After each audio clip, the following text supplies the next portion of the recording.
Hello students, मैं शैलेश विश्वकर्मा आपका प्रांजल education classes में स्वागत करता हूं। और जैसा कि गासेस का नियम में इस समय कक्षा 12 का चैप्टर नंबर 2 पढ़ा रहा हूं, जिसमें समतल कोण वृत्त के किसी चाप किसे कहते हैं? किसी वृत्त का काटा हुआ कोई खंड होता है, उसे हम चाप कहते हैं। जैसे यहाँ पे ए और बी लिख दिया तो ये खंड चाप हो गया। यहाँ पे ये बड़ा वाला खंड चाप हो गया।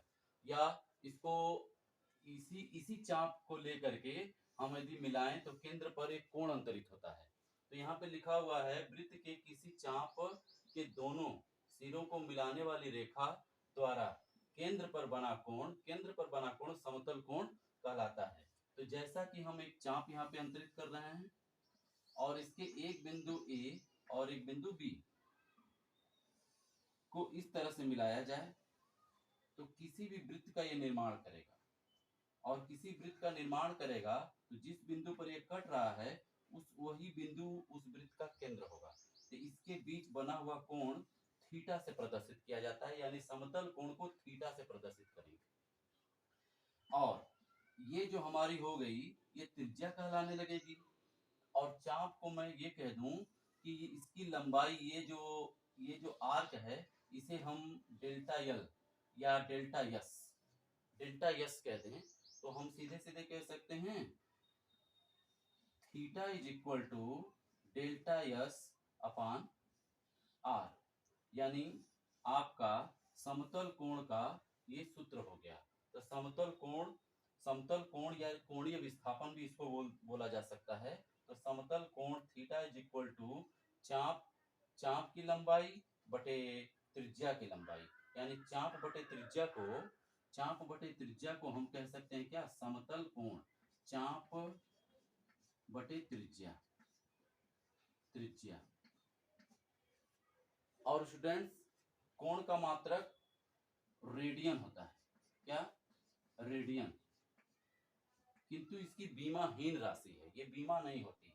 तो बीमा अगर निकाला जाए तो थीटा इज इक्वल टू हो जाएगा, आप चाप को किसमें नापेंगे? चाप को मीटर में ही नापा जा सकता है, तो ऊपर मीटर लिखा जाए।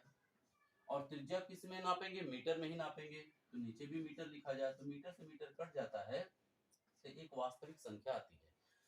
तो स्टूडेंट्स, आप जानते होंगे वास्तविक संख्या की कोई बीमा नहीं होती, इसलिए वैज्ञानिकों ने इसका मात्रक रेडियन बनाया और इसको हम कोण का मात्रक क्या हुआ?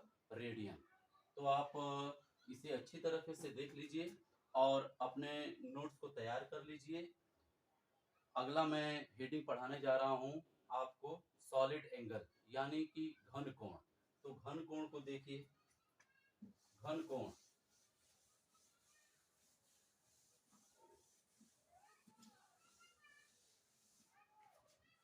यहां हेडिंग लिखाया घन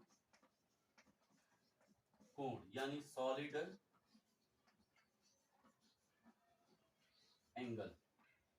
ठीक, जिस तरह से वो समतल पृष्ठ पे हमने कोण बनाया था, ये गोला रहेगा, भरा हुआ गोला रहेगा। और भरे हुए गोले में से थोड़ा सा ऊपर से काट लिया जाए तो इतना काटा जाए कि उसके केंद्र तक पहुंच जाए, तो इस प्रकार से उसकी आकृति बने। तो आप जिस तरह से आकृति बनेगी उसी तरह से आप परिभाषा भी बना सकते हैं। तो मान लेते हैं एक बड़ा सा पिंड है जिसका क्षेत्रफल a है। मैं उसमें से छोटा सा एक खंड काट ले रहा हूं और काटने के पश्चात केंद्र तक इसको इस तरह से स्पर्शी रेखा खींच दिया। ठीक, जिसकी दूरी r है, ये केंद्र O है और ये क्षेत्रफल हमारा dA मैंने कर दिया। मान लीजिए dA मैंने कर दिया, इसका क्षेत्रफल खंड का क्षेत्रफल मैंने क्या कर दिया? इसके खंड का क्षेत्रफल dA हो गया। बीच की दूरी r है। तो हम इसके परिभाषा को कैसे करेंगे? परिभाषा ये होती है कि किसी बड़े क्षेत्रफल वाले पिंड से कोई खंड काट लिया जाए तो खंड का क्षेत्रफल सदैव तल से केंद्र तक खींची गई दूरी यानी खींची गई त्रिज्या के वर्ग के व्युत्क्रमानुपाती होता है। यानी सीधे मैं लिख सकता हूं घन कोण घन कोण सदैव किसी खंड द्वारा केंद्र पर अंतरित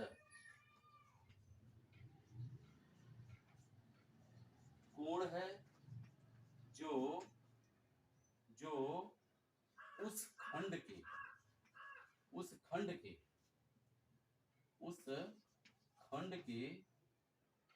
क्षेत्रफल तथा केंद्र तक दूरी केंद्र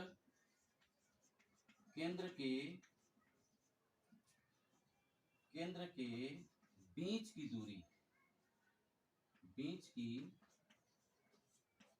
दूरी के वर्ग के व्युत्क्रमानुपाती होता है। व्युत्क्रमानुपाती होता है। तो स्टूडेंट्स, मैं इसके अनुसार आपको इसका फार्मूला बना के दिखा रहा हूं। तो देखिए, ये माना घन कोण को किससे प्रदर्शित करते हैं? ओमेगा से। ऐसे W जैसा ओमेगा बनता है। ओमेगा, घन कोण को ओमेगा से प्रदर्शित करते हैं, इसलिए ओमेगा हमारा हो गया खंड क्या है? इस पूरे क्षेत्रफल का खंड क्या है? एकांक खंड लिख दो। एकांक खंड सही है। एकांक खंड को मैं लिख सकता हूं डेल ए। और दूरी कितनी है? केंद्र तक दूरी कितनी है? केंद्र तक दूरी। एकदम साधारण भाषा में पढ़िए, आपको बस केवल नॉलेज आ जाए कि आपको घन कोण किसे कहते हैं। तो इसके बीच की दूरी r है।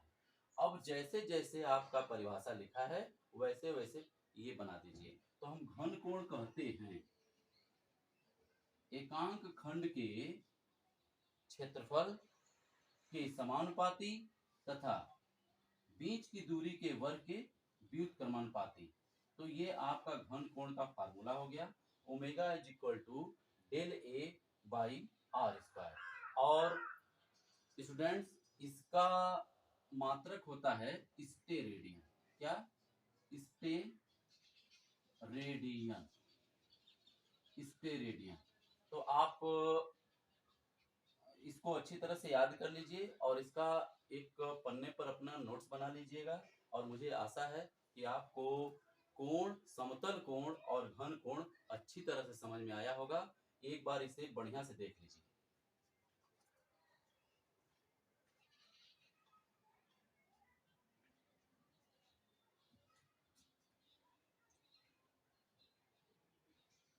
ठीक। और स्टूडेंट्स, हमारे चैनल को लाइक और सब्सक्राइब करना ना भूलें। और समय समय पर मैं इसी तरह से पूरे चैप्टर को मैं पढ़ाऊंगा और छोटे छोटे वीडियो क्लिप बना करके आपको देता रहूंगा, जिससे कि आने वाले भविष्य में आप एकदम साधारण रीति से, साधारण ढंग से आप फिजिक्स की पढ़ाई कर सकें। धन्यवाद।